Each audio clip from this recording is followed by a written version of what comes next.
নয়ানগর ঘাটে অবৈধ বালু উত্তোলন, রাজনৈতিক প্রভাবের অভিযোগ, পরিবেশ ও জনজীবনে চরম বিপর্যয়। জামালপুর প্রতিনিধি মোহাম্মদ লিটন রাজের পাঠানো তথ্যচিত্রে থাকছে বিস্তারিত। জামালপুরের মেলান্দহ উপজেলার নয়ানগর ব্রহ্মপুত্র নদী ঘাটে দীর্ঘদিন ধরে অবৈধভাবে বালু উত্তোলন ও ব্যবসা পরিচালনার অভিযোগ উঠেছে।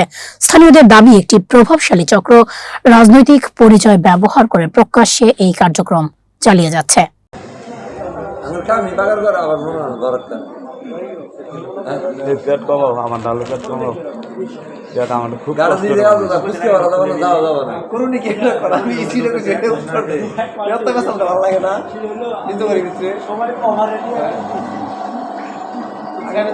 নির্বাচন করা চিন্তা করতে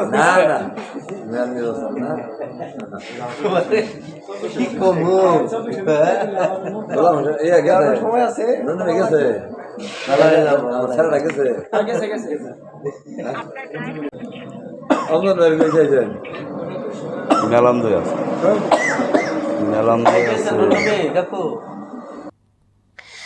অভিযোগ রয়েছে, মোহাম্মদ ওবায়দুল নামের এক ব্যক্তি নিজেকে প্রভাবশালী নেতা পরিচয় দিয়ে ব্রহ্মপুত্র নদী এবং আশপাশের ফসলি জমি থেকে জোরপূর্বক বালু উত্তোলন করছেন। এতে নদীর তীর ভাঙন বৃদ্ধি পাচ্ছে এবং পরিবেশের মারাত্মক ক্ষতি হচ্ছে। একই সঙ্গে ফসলি জমি নষ্ট হয়ে পড়ায় কৃষকরা আর্থিক ক্ষতির মুখে পড়েছেন।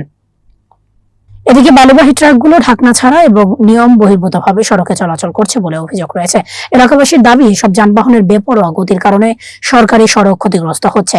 পাশাপাশি ধুলাবালুর কারণে রাস্তার পাশের বসতবাড়ির বাসিন্দারা শ্বাসকষ্ট সহ বিভিন্ন স্বাস্থ্য সমস্যায় ভুগছেন। স্থানীয়রা জানান, বিষয়টি নিয়ে একাধিকবার সংশ্লিষ্ট কর্তৃপক্ষকে অবহিত করা হলেও এখনো পর্যন্ত কার্যকর কোনো পদক্ষেপ নেওয়া হয়নি। ফলে দিন দিন বাড়ছে জনমনে ক্ষোভ ও উদ্বেগ। এলাকাবাসী অবিলম্বে অবৈধ বালু উত্তোলন ও পরিবহন বন্ধে প্রশাসনের হস্তক্ষেপ কামনা করছেন।